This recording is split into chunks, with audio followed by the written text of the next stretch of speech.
Author, columnist, managing editor of LibertyNation.com, podcast host and conservative policy advocate. We dismiss history at our peril. Liberty Nation Radio with Mark Angelides. Former President Donald Trump is up on 4 more charges, this time related to his efforts to overturn the 2020 election. Now, we'll be diving deep into the case, the contention, and the confusion behind the indictments, all on this week's edition of Liberty Nation Radio, right here on the Radio America Network. I'm your host, Mark Angelides. Before we get started, I'd like to remind you this show is proudly sponsored by LibertyNation.com, where you can access podcasts, breaking news, analysis, and a range of biting and brilliant shows to whet your appetite for freedom and your fondness for the great American Constitution. Let's get straight into it.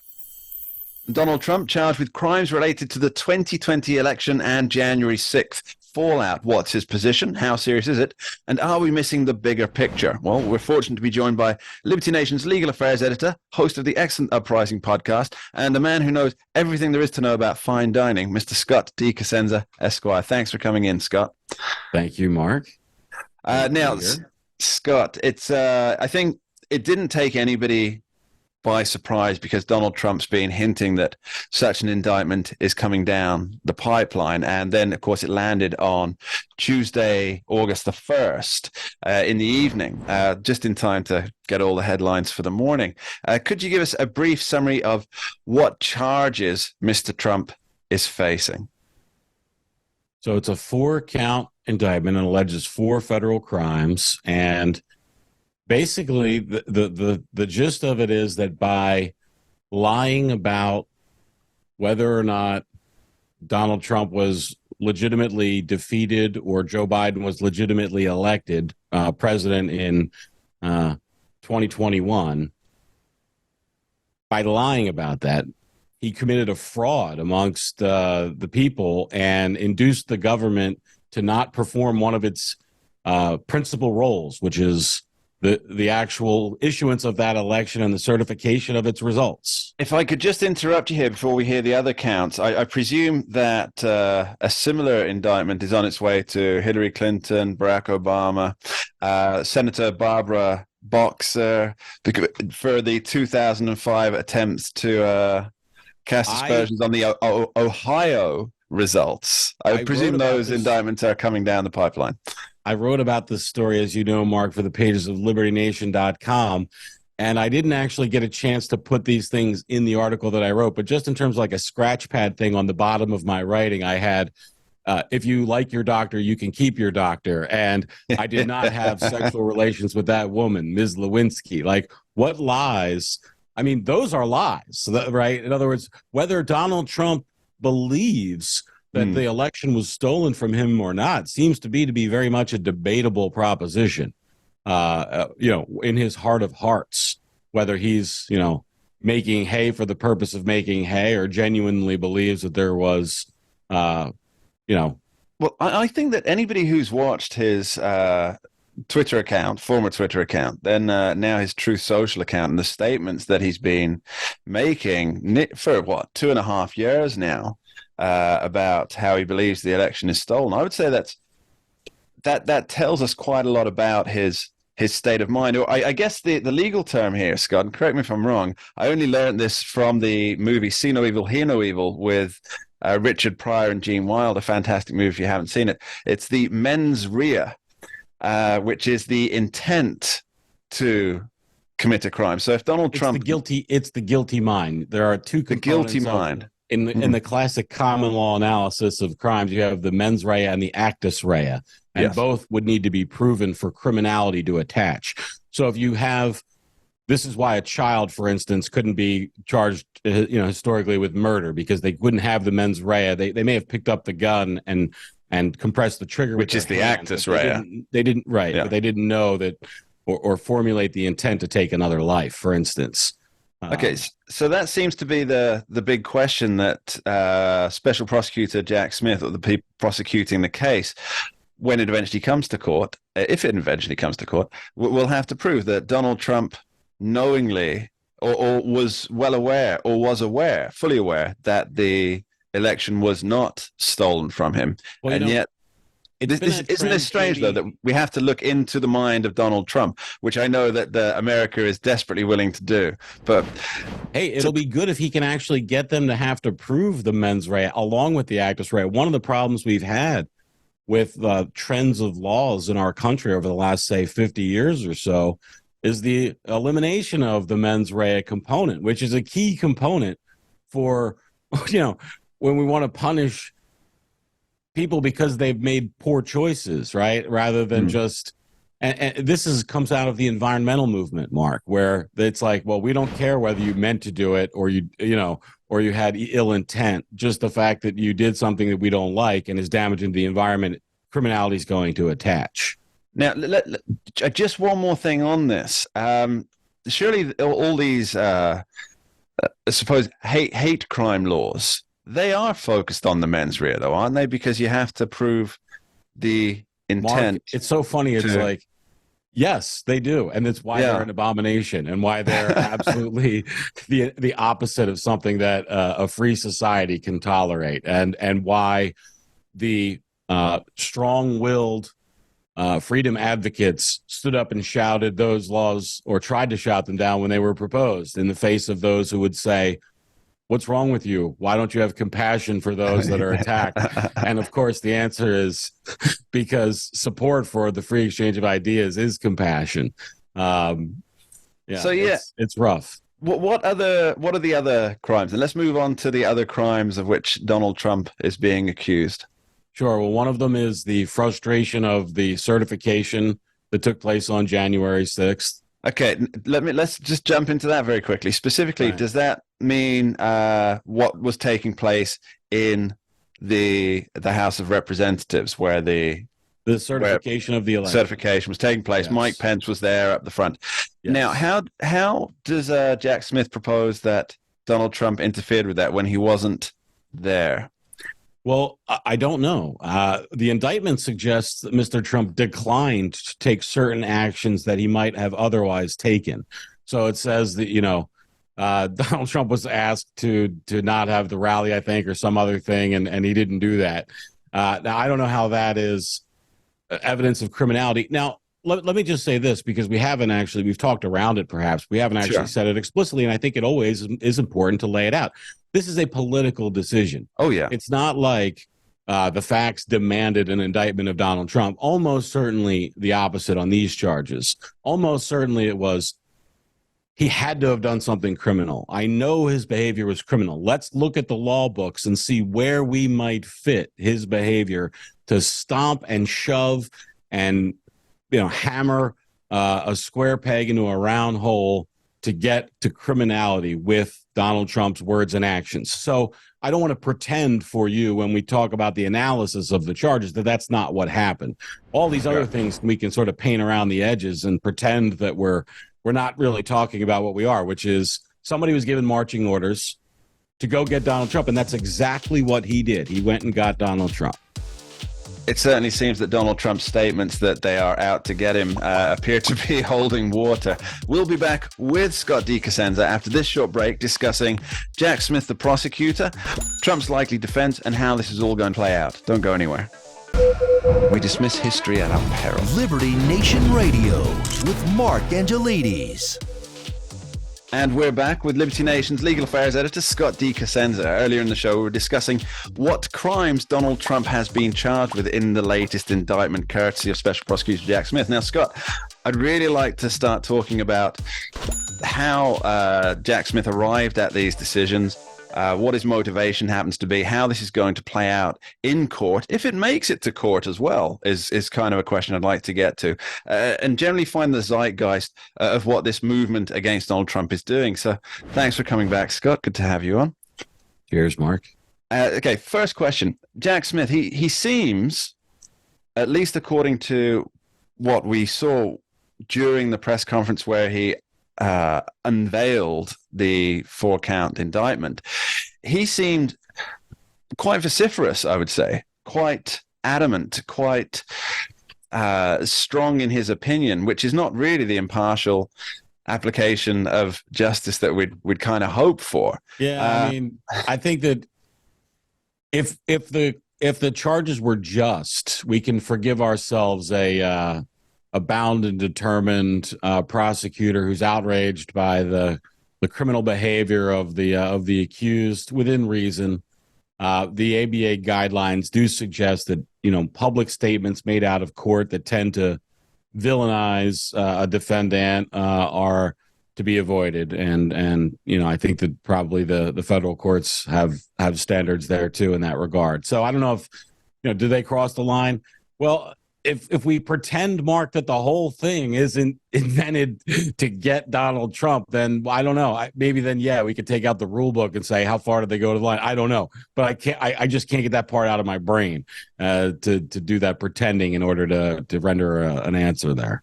So I think the worry here for many, and this has got to be a worry on both sides of the political aisle, wherever you stand on Donald Trump, is that Jack Smith is doing a Bob McDonald again.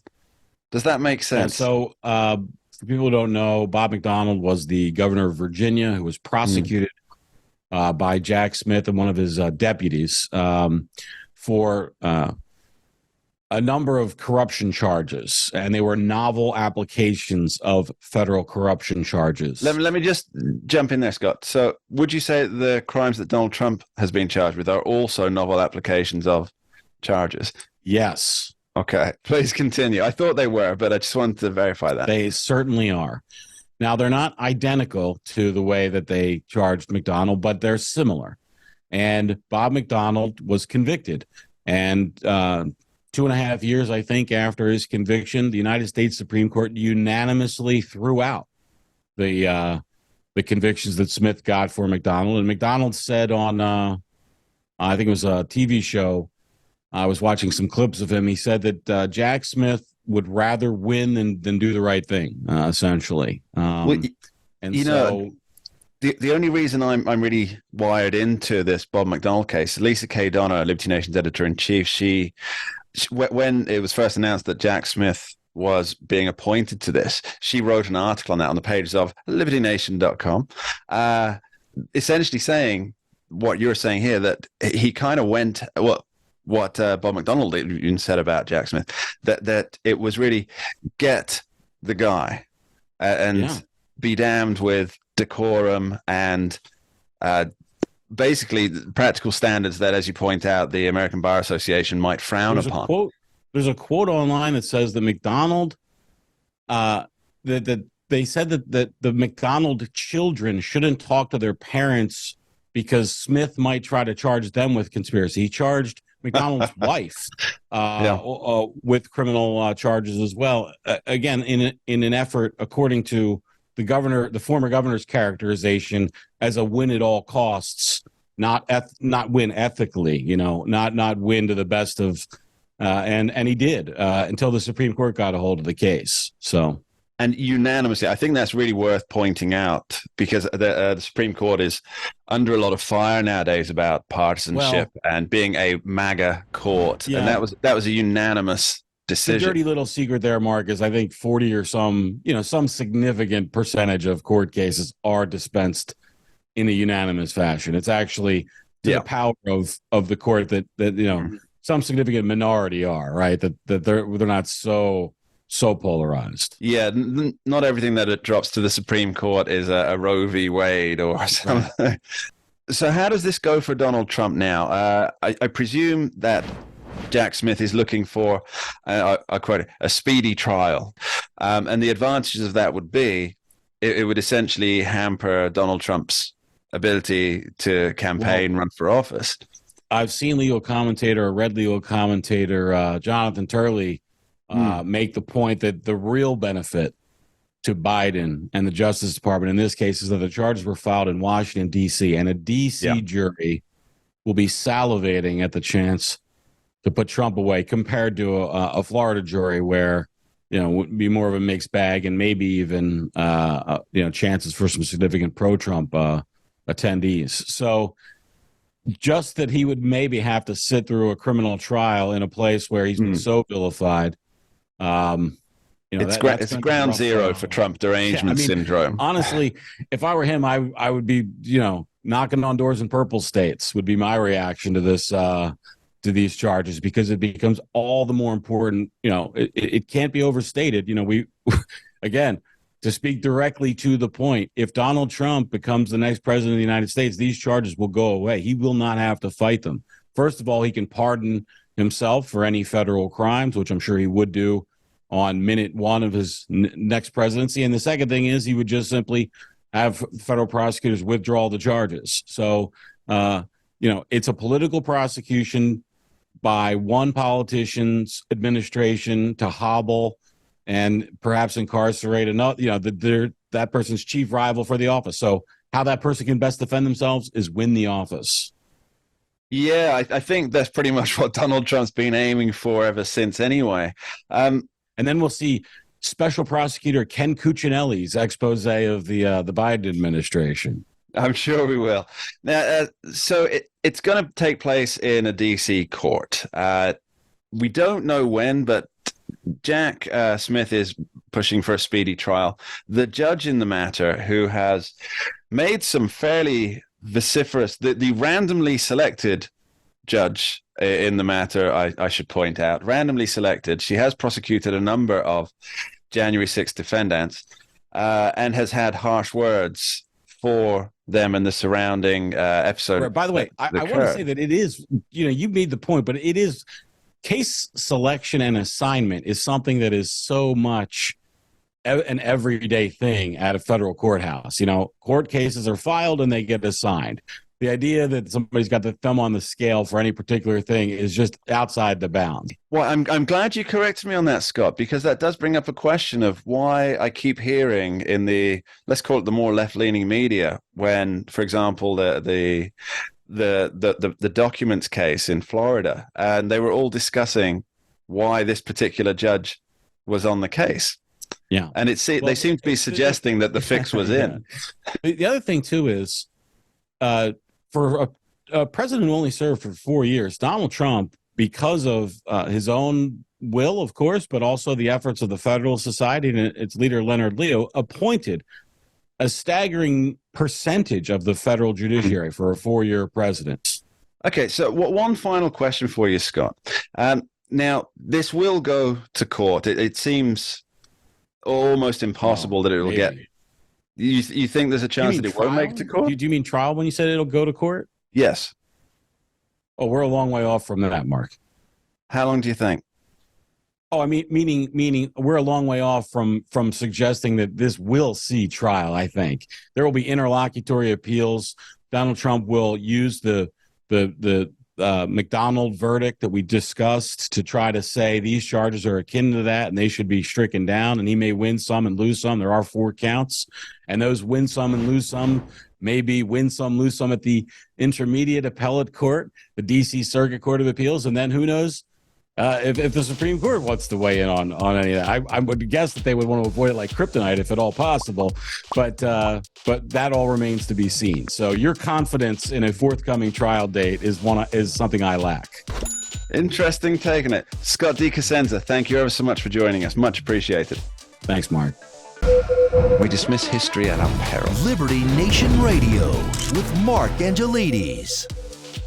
Welcome back to Liberty Nation Radio. We're very fortunate to be joined by Liberty Nation's chief political correspondent, Mr. Graham J. Noble, who has been following the Trump indictment cases like a dog with a bone, I might say, Graham. You've really been on top of pretty much everything that's happened, both with the Trump indictments and the investigations into the Bidens, which we will talk about later in the show. But first, could you give me your political impression of the latest charges by Jack Smith against former President Donald Trump? Well, Mark, and happy to be here, and you'll have to excuse my red face here in South Mississippi. It's been in the mid to upper 90s every day for about 2 weeks now.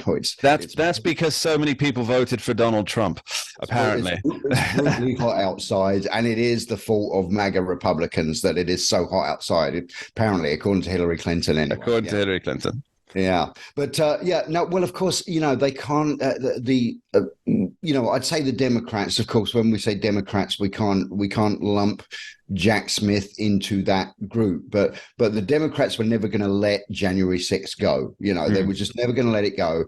And so now Jack Smith was originally appointed as a special counsel to look into the whole alleged mishandling of classified documents by the former president. And then he's now, looking at January 6th as well. And they've come up with yet another indictment. And the first thing is, January 6th, 2021. I mean, we are more than 2 years beyond that. But all of a sudden, right when and a spokesperson for Mr. Trump's campaign said this as well. Here we are, more than 2 years later, and we're just entering the presidential primary season. And also, we've got the Hunter Biden scandal, and I should say the Joe Biden scandal, which is getting bigger by the day. And then all of a sudden, they indict Donald Trump yet again.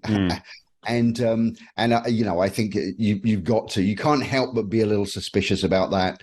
And when you look at the indictment itself, I mean, I must admit I have yet to read the entire thing, but what I've read of it, it's very.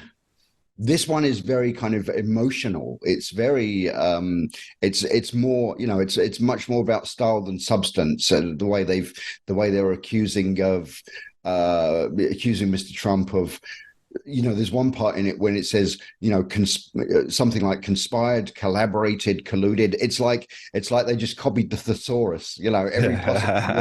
Every possible word for a conspiracy they put in there. So I think it's just all a bit over the top, really, by a long way. Well, I'd pick you up on two things, or follow up on two things you said there. One was about the emotive language, and I think it was Jonathan Turley pointed this out. He made a very astute point on that and I felt it too, actually. I just couldn't articulate it as well as Mr. Turley. When watching Jack Smith in front of the reporters unveiling the alleged crimes here, he really did sound like he was going for incitement. It sounded like Donald Trump was guilty of incitement, and we're gonna bring down this inciting guy for inciting and all this inciting, and then mentions charges that have nothing to do with incitement. And it seemed that he was personally invested in, overly emotionally invested in making the case here. Is hardly the dispassionate system of justice that I hope we would all be subject to.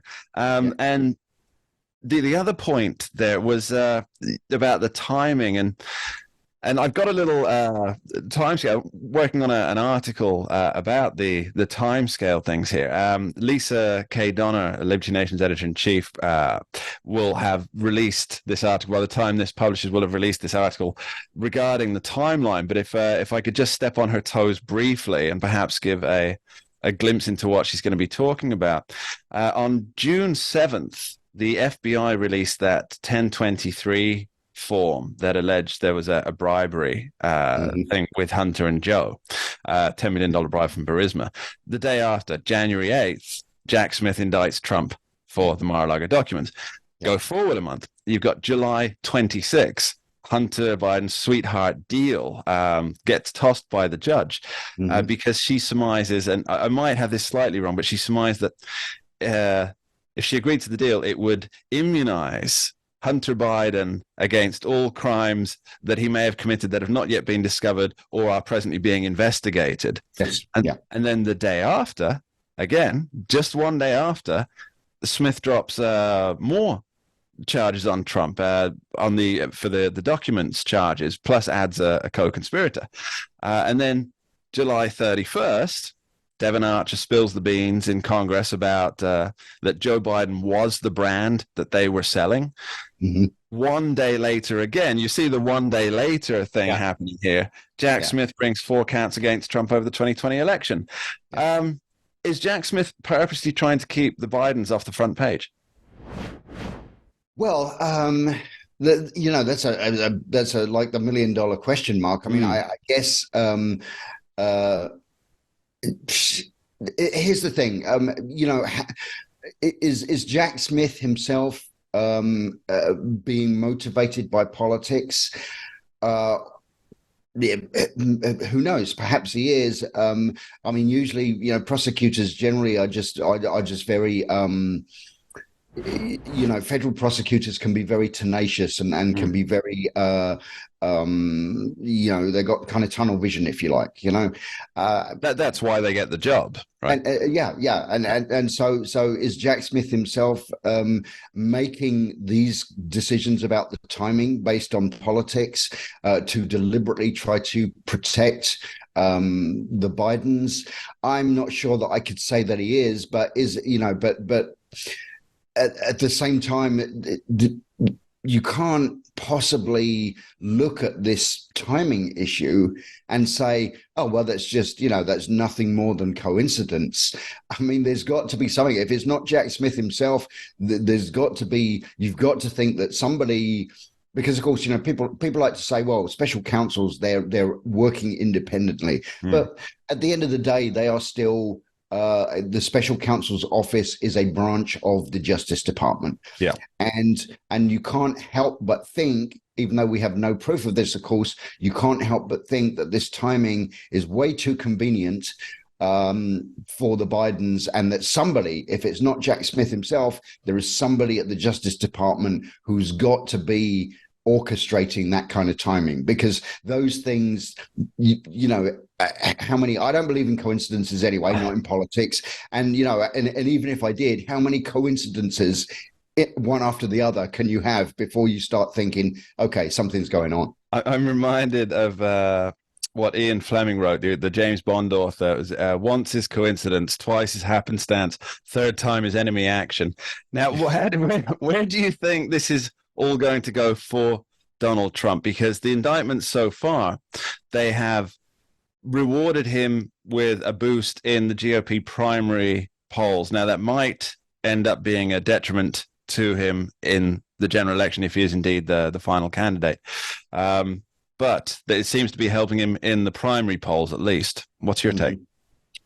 Yeah, I think it is. And I think that here's the thing. I honestly do not believe that Donald Trump is going to find himself behind bars for even a day at the when all is said and done. And I guess the reason why I'm saying that is because you can go after a former president, you can indict them, and throw them in front of a grand jury, and all of that. Okay, is about kind of it's about revenge. It was always about the Democrats getting revenge on Donald Trump for basically ending Hillary Clinton's chances of ever becoming president. And that's what all of this goes back to at the end of the day. But you can do all this stuff, and it's designed to humiliate Trump. It's designed to perhaps scare him out of politics, and all of that kind of stuff. But the moment they actually put him in prison, I think they risk. Well, let me just say that I think they risk igniting a situation in this country that they did not want to ignite, and that they will, that won't turn out well for them. That's all I'm going to say. I've got to choose my words carefully here, but I think actually putting Trump in prison would be the straw that breaks the camel's back. But I think this is only going to help him, and I think actually if they did put him in prison, which I don't think they're insane enough to do that, but if they did that, then I think they would pretty much guarantee him becoming the next president of the United States, even from prison. And of course, there's nothing to stop him actually being president whilst in prison if such a thing occurs. Now, we'll be back with Graham J. Noble after this short break, speaking Hunter Biden and Joe Biden. The saga continues. Don't go anywhere. We dismiss history at our peril. Liberty Nation Radio with Mark Angelides.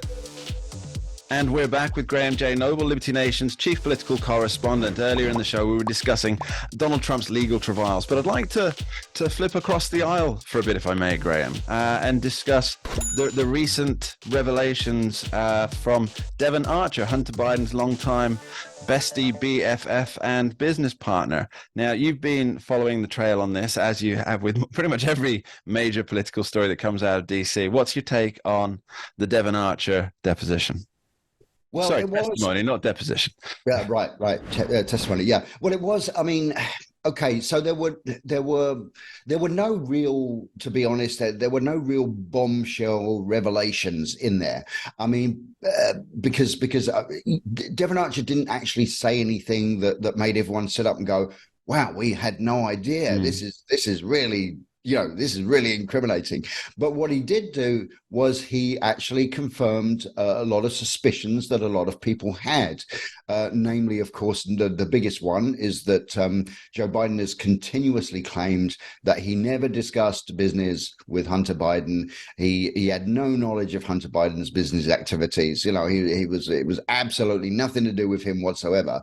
But of course, we know from White House visitor logs and from photographs and from emails from Hunter Biden's laptop, we always knew that actually Joe Biden had met and mingled with Devon Archer and other Hunter Biden associates.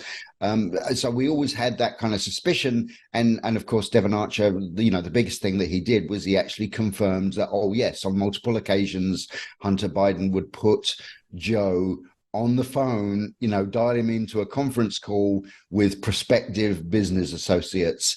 And so basically that was the biggest takeaway of it all was Archer confirming that actually Joe's claims of having nothing to do with his son's business is just not true.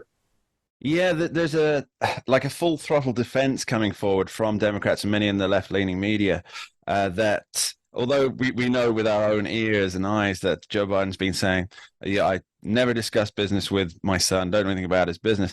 And now it's, well, sure, he knew about the business, but he wasn't involved in the business. And this has also become the White House refrain that he wasn't involved in the business. And I wonder, now, obviously, we can't make unsubstantiated claims, but I do wonder how far credulity stretches when we hear that at least on 20 occasions, Joe Biden was dialed in whilst Hunter Biden and Devon Archer was there, obviously, to say hello to prospective clients. Now, how can anybody really honestly believe that he would call up and say, well, let's just talk about the weather, without the client thinking, I'm getting access to Joe Biden. Mm-hmm. And that's the thing, right? Joe Biden may have just, as I think it was Representative Dan Goldman out of New York, he said he was just talking niceties, pleasantries about the weather, something along those lines. And sure, I'm absolutely certain that's exactly what he talked about. But the fact that you're in a business meeting with prospective clients, and then the person who's pitching you their business says, oh, by the way, here's the vice president on the phone. Yeah. And you don't think that you're getting access to the vice president? It stretches credulity, doesn't it, Graham? Yeah, well, this is exactly what it's all about, and this is what this is exactly kind of what I wrote in my recent article about this. And Devon Archer himself, apparently, according to GOP committee members, Devon Archer during his closed door testimony, he said that Hunter Biden put Joe on the phone to sell the brand, and it comes back to that word. That's the brand. Word that Devon Archer apparently used. And the thing is, if you say, okay, so Joe Biden claims that he had no knowledge of Hunter's business activities and he wasn't involved. But what were Hunter's business activities? Hunter's business activities was basically selling access to his father, the then vice president of the United States. That was the business. So when you put Joe on the phone, as you just said, you put Joe on the phone with somebody over in Ukraine or Romania or whatever, to have a little light conversation about, you know, the weather or whatever it is they talked about, golf or anything at all. It doesn't matter. At that point, this individual over there is saying to themselves, wow, I am on the phone with the Vice President of the United States. I have access to this man now. Yeah. And that was Hunter's business. So Joe, simply just by talking about, as you said, it doesn't matter what they were talking about, the mere fact that Joe Biden was talking to these people made him involved in Hunter Biden's business, which was influence peddling. Now, I want to delve into a bit of speculation here, Graham. And I know we should avoid too much of it, but what do you think the Democrats are thinking at the moment about Joe Biden? I would imagine it's you know, obviously how many of them are ever going to admit this out loud, but I don't expect any mea culpas. My goodness, we were completely wrong. Yeah. But what are they? But it's come almost close to that. One or two of them. I mean, there are a few Democrats that are getting very nervous about this whole thing, because basically every claim that Joe Biden has made about this has been debunked now. You know, it was just about, I think, 4, 5, maybe 6 weeks ago, Joe Biden himself was being asked about this, and he gets very upset and angry when he gets asked about this at all, which right there, it makes you think, well, you know, if there's nothing wrong going on here, why are you even getting upset about talking about it? But anyway, the point is that he was asked something like, well, you know, there are rumors, there are allegations that your family has made, you know, has gotten a bunch of money from Chinese firms, and you know, and Joe Biden kind of turned around and said, well, where's the money? And then just very recently, Hunter Biden actually admitted, I've been paid over $660,000 by the Chinese. Well, okay, so there's the money. I'm sure I remember the words here. I don't think this is a Mandela effect thing. Look that up if you don't know what it is, audience.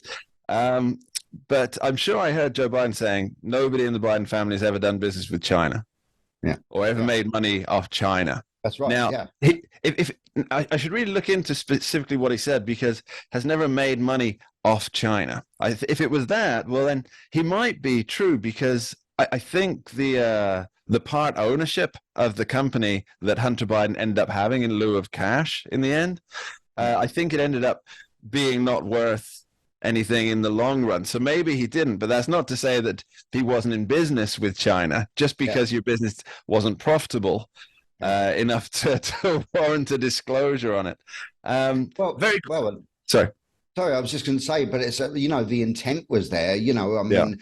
You know, you got to look at intent. I mean, very briefly, Donald Trump was impeached over intent. He got on the phone with Volodymyr Zelensky, the president of Ukraine, and he said to him, "Hey, buddy, you might want to have a look into, you know, possible corruption, possibly involving the Bidens." And how prophetic was that? You know, now that we look back at it. But anyway, so he said that, and the Democrats said, well, you know, there's a quid pro quo because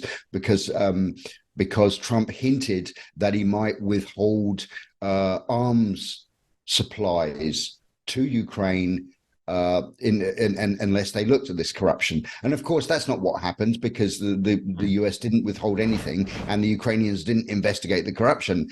So there was no quid pro quo, but Trump was indicted because Democrats said, well, the intent was there. And it's the same thing with the Chinese and the Bidens. The intent was to make money from China, whether they, you know, effectively made money or not. The intent was there. Okay, thanks very much, Graham. Audience, please keep reading Graham's stuff over on the page of LibertyNation.com. Thanks for being here. Thank you, Mark. And that's all we have time for on this week's edition of Liberty Nation Radio, right here on the Radio America Network. My thanks to our guests, Scott Cosenza and Graham Noble, and to you at home for taking the time to tune in. Remember, Liberty Nation, your go-to place for free thinking and free speech. We dismiss history at our peril. Liberty Nation Radio with Mark Angelides. Don't get caught up in the media madness. Join our movement for free thinking and free speech at libertynation.com. Publishing news and analysis 24/7 with original articles by our team of authors who tell it like it is. Join us each week for online TV shows, The Uprising Podcast, and Liberty Nation Radio. We believe in free thinking and free speech. We are libertynation.com.